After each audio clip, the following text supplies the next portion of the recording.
বিসমিল্লাহির রহমানির রহিম। সুবহানবাগ জামি মসজিদ ও সুবহানবাগ সমাজ কল্যাণ সমিতির উদ্যোগে আজকে 40 দিনব্যাপী মসজিদে জামাতের সাথে নামাজ পড়ার নিমিত্তে পুরস্কার বিতরণী অনুষ্ঠানে সম্মানিত সভাপতি আমার শ্রদ্ধেয় মামা মাঝারুল হক আমিনুল মামা এবং বিশেষ অতিথি এই সমাজ কল্যাণ পরিষদের সভাপতি ওলিউর রহমান উজ্জ্বল সহ বিশেষ অতিথিবৃন্দ মঞ্চে যারা আছেন এবং মঞ্চের সামনে যারা আছেন, মঞ্চের সামনে আমার মা বোনেরা, আসসালামু আলাইকুম। ভালো আছেন সবাই? আজকের এই অনুষ্ঠানের জন্য সর্বপ্রথমে মসজিদ কমিটি এবং এই সুবহানবাগ সমাজ কল্যাণ সমিতি এই উভয়কেই আমি ধন্যবাদ ও কৃতজ্ঞতা জানাই যে এত সুন্দর একটি অনুষ্ঠান করার জন্য। পাশাপাশি আমাদের এলাকা যারা আমাদের এই সন্তানেরা, ছোট্ট মরিয়া যারা এই 40 দিনব্যাপী এই প্রতিযোগিতায় অংশগ্রহণ করেছে তাদেরকেও সাধুবাদ জানাই। এখানে বিজয়ের কিছু নাই, নামাজের পুরস্কার আল্লাহ কাছে তিনি নিজ হাতে দিবেন। আমরা পুরস্কার দিতে পারবো না, আমরা শুনো তাদেরকে খুশি করবো, ঠিক আছে? আমি 13-13.5 বছর কাউন্সিলর ছিলাম। আমি যখন এই ওয়ার্ডের কাউন্সিলর, ঢাকা জেলা যুব দলের সাধারণ সম্পাদক পদমর্যাদা সিনিয়র যুগ্ম আহ্বায়ক, কেন্দ্রীয় যুব দলের সদস্য, ঠিক ওই সময়ে ফ্যাসিস্ট আওয়ামী লীগ সরকারের মিথ্যা মামলার বোঝা মাথা নিয়ে সাভার থেকে আমার সব হয়েছিল। কারণ আমি যদি তখন সাভারে থাকতাম আমার গুম কিংবা ক্রস ফায়ারে দিয়ে দিত, কারণ আমার জনপ্রিয়তা তারা সহ্য করতে পারে নাই। গাছ তো আগে লাগাচ্ছি, এতদিন সাইকেল এটা বাড়তে দেয় না, কিন্তু শিকড় মাটির তলে ঠিকই ঢুকে গেছে। কি করছে না আমার সাভারের মানুষের সাভার থেকে বাইরে রাখা গেছে, কিন্তু সাভারের মানুষের মনে থেকে কি বাইরে রাখা গেছে? সাভারের মানুষ ঠিকই মনে রাখছে যে আমার একজন লোক ছিল। যাই হোক, আপনাদের উদ্দেশ্যে 2-4টি কথা বলে আমি আমার বক্তব্য শেষ করব। এই সাভার পৌরসভার বয়স 32-34 বছর।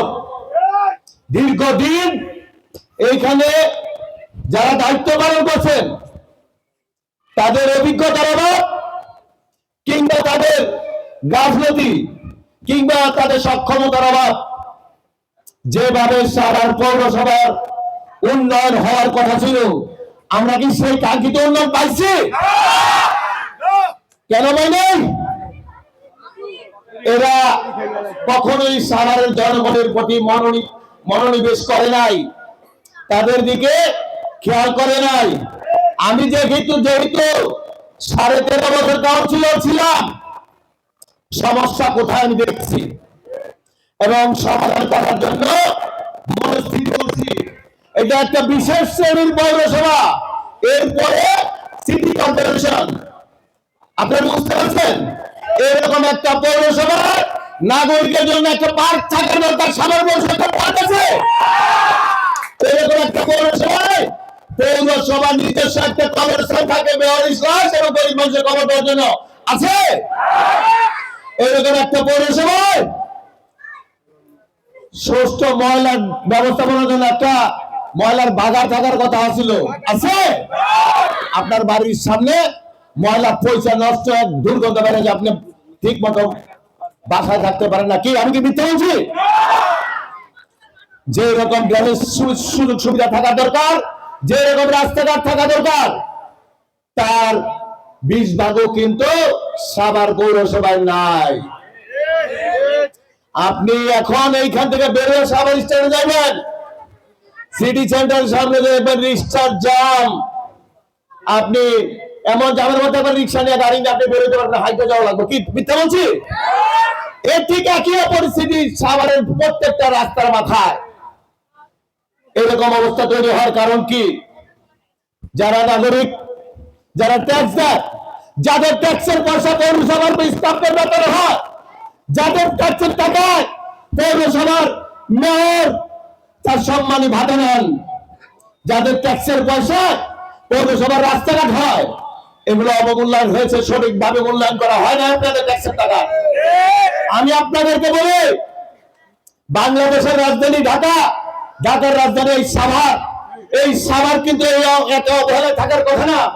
আপনি একবার আপনার বিবেককে প্রশ্ন করেন, সাভারে আমরা যত মানুষ বাস করি, যতগুলো মিল ফ্যাক্টরি, যত টাকা আমরা ট্যাক্স দেই, সেই অনুযায়ী কি সাভারে আমরা উন্নয়ন পেয়েছি?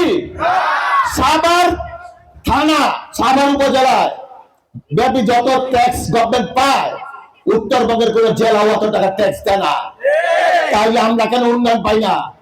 উন্নয়ন করার মতো মানসিকতার কোন লোক আমরা এখনো সেট করতে পারি নাই। সব সময় আমরা ভুল মানুষকে সেট করছি, যে কারণে উন্নয়নটা সঠিকভাবে হয় নাই।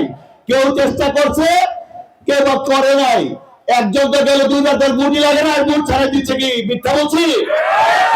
ভোট ছাড়াই সে মেয়র হয়ে গেছে, জনগণের প্রতি কোনো দায়বদ্ধতা ছিল না। আমি আপনাকে একদম নিশ্চিত করি, জীবনে বহুবার মৃত্যুর খুব কাছাকাছি চলে গেছি, যে কোনো টাইমে আবার মারাও যেতে পারি। আমি একদম মনে মনে শপথ নিয়ে ফেলছি যে তোর যতদিন জীবনে বাইচা থাকো, এই সাভারের মানুষের পক্ষে কথা দেবো, সাভারের মানুষের উন্নয়নের জন্য কাজ করবে ইনশাআল্লাহ। আমি আপনাকে বলি, সাভারে বর্তমানে যে রাস্তাঘাট, এটা ব্রিটিশের তৈরি। এই 34 বছরের পৌরসভা একটা রাস্তাঘাট ভাইয়া কেউ ঘরে ঘরে দেখাতে পারছে? আমি কিন্তু বলছিলাম রেডিও কলেজ থেকে সাভার বাজার রোড আমি কিন্তু ভাঙছিলাম, ভাঙ্গা বড় করছিলাম, এখনো বাজারে ট্রাক জানতে পারে। এত মানুষের বসবাস, একটা বাড়ি হইতেছে 10 তলা প্ল্যান নিতেছে, 8 তলা প্ল্যান নিতেছে, সেইখানে 20টা গাড়ি হইতেছে। এই গাড়ি চলাচলের রাস্তা কোথায়? রাস্তা আছে? এইটা একটা দূরদর্শিতার অভাব আমাদের। আমি আপনাকে নিশ্চিত করলাম, এই সাভারের জনগণের ট্যাক্সের টাকা না, আমারে আপনারা মেয়র বানান, মেয়র আপনাদের সেবক বানান, আমি আরো বুঝে না। আমি বললাম আমার গভর্নমেন্ট ক্ষমতা থোক বড় দেয়, সব রাস্তাঘাট ভাইয়া বড় তো করবো, যাদের যা ক্ষয়ক্ষতি হবে এবং 16 আনা কোটি পুরো আমরা দিয়ে দেবো ইনশাল্লাহ। এখনো সময় আছে, রাস্তাঘাট ভাইয়া যদি আমরা বড় করি 30-40 বছর পর চলতে পারবো। না হলে কিন্তু এই পৌরসভা এক সময় পুরান ঢাকার মতো হয়ে যাবে, চলাচল করা যাবে না। এমন একটা পৌরসভা আমরা চাই, একজন মানুষ সারা জীবন চাকরি বাকরি কইরা রিটায়ারমেন্ট আইসা দেশে দিকে জমি পেয়েছা, সাভার 1 খন্ড জমি কিনে সুখে শান্তিতে থাকার জন্য এই শহরটা তো আমরা নষ্ট হইতে দিতে পারি না।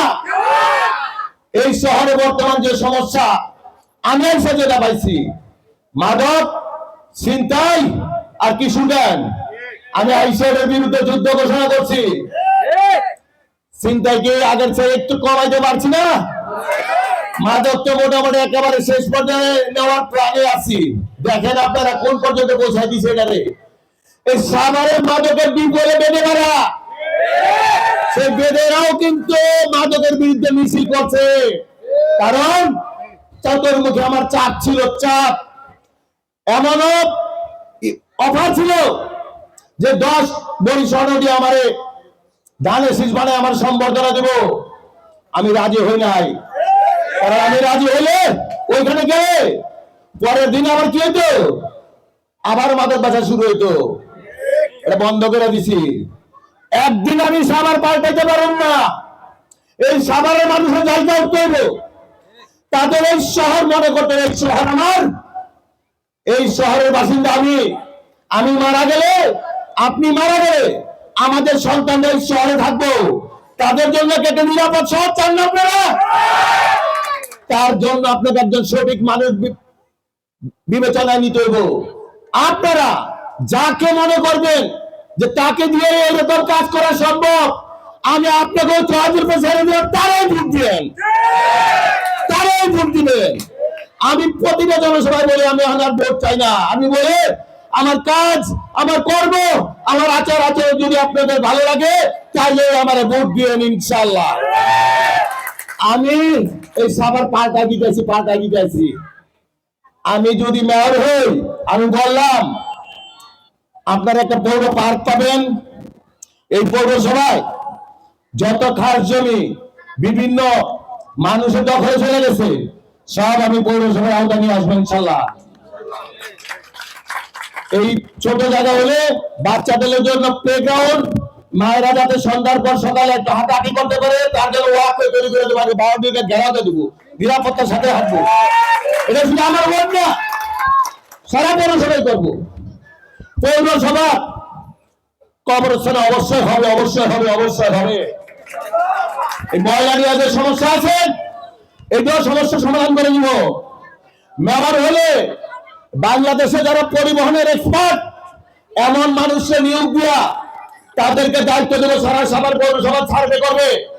সার্ভে করে আমার জনগণ, আমার রাস্তাঘাট কত মানুষ এখানে চলাচল করে, কোন পরিমাণ যানবাহন থাকা উচিত, রিক্সা থাকা উচিত, সেই রকম করে দেব।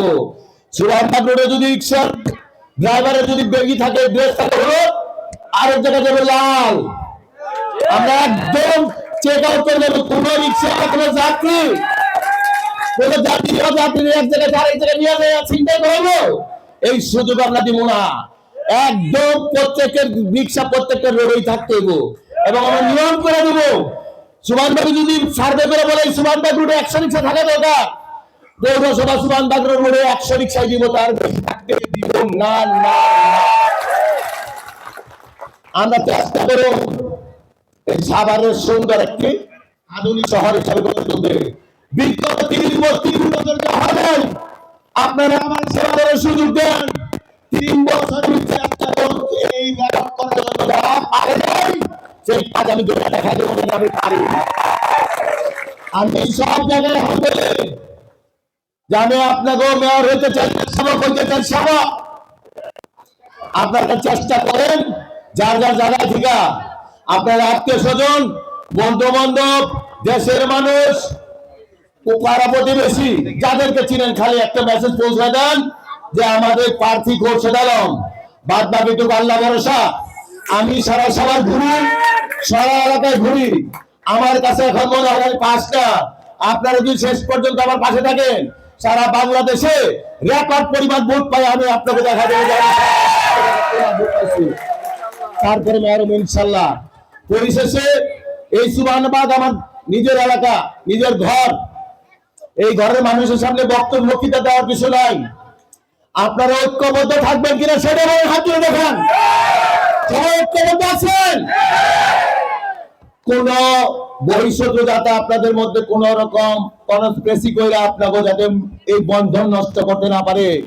আমি আমার ঘরের ভিতর সময় দিতে চাই না, আমি সময় দিতে চাই অন্যান্য ওয়ার্ড গুলাতে। আমি সব সময় বলি আমার এই 3 নম্বর ওয়ার্ডের সবচেয়ে এলিট শ্রেণী পাস করে সুরানবাগ আর ইলা মসজিদের পিছনে জীবনে এদের কোনোদিন আমার বিচার করা লাগে না। 13.5 বছর কাউন্সিলর থাকা অবস্থায় শুধু রাস্তাঘাটের কাজটা বলেই তারা আমার ডাকছে, তাছাড়া কখনো কোনো বিষয় নিয়ে কারোর বিরুদ্ধে কেউ কোনোদিন বিচার আচার দেয় নাই। আমি সেই পরিবেশটা দেখতে চাই, সেই পরিবেশটা রাখতে চাই। আমরা যেন কোনো অবস্থাতেই নিজেদের মধ্যে দূরত্ব সৃষ্টি না করি। আমি একটা শেষ কথা বলি, যে মানুষটা আমি মারা গেলে আমার লাশ কাঁদে দিব, আমার কবর খুলবো, তার সাথে আমি ছোটখাটো কোনো বিষয় নিয়ে কোনো মনোমালিন্য দায়িত্ব চাই না। আপনারা কি আমার কথা বুঝতে পারছেন? সবাই থেকে এভাবে ঐক্যবদ্ধ থাকবেন। পরিশেষে যেসব ছোটমণিরা আজকে পুরস্কার নিব তাদের উদ্দেশ্যে বলি, সবাইকে আমরা সাইকেল দিতে পারলাম না, এটা ক্যাটাগরি করছে এইখানে যারা দায়িত্বে ছিল তারা। আমরা তারপরে সবাইকে একটা পুরস্কার, পুরস্কার দিয়া সবার ভেতরে যে পুরস্কার পাওয়ার আকাঙ্ক্ষা ছিল সেইটারে আমরা পরিপূরণ করার চেষ্টা করছি। আমি চাই আগামীতে এরকম কোন প্রতিযোগিতার অনুষ্ঠান যদি আমরা করি তাহলে যেন মসজিদ এবং সমাজ কল্যাণ উভয় ঐক্যবদ্ধ ভাবে করি, ঠিক আছে? আর পিছনে আমাদের অনেক মুরব্বীরা বসে রয়েছেন মঞ্চে, পথের সামনে, আপনাকে অনেকের কথা শোনার ইচ্ছা ছিল। যাই হোক, সময় সংক্ষিপ্ততার জন্য হয়তো কথা শুনতে পারলাম না। আমি আপনাদের কাছে অনুরোধ করবো, আপনারা নিজেদের মধ্যে একদম একটা শৃঙ্খলা নিয়ে আসেন। আমি যেন তো এখানে খুব শান্তি পাই, মন আমার বোঝা যায় যে আমার যারা মুরব্বী, যাদের হাতের তলে আমি মানুষ হলাম, বড় হলাম, তারা যেন সবসময় ঐক্যবদ্ধ থাকে। ধন্যবাদ সবাইকে। আসসালামু আলাইকুম, ভালো থাকবেন সবাই।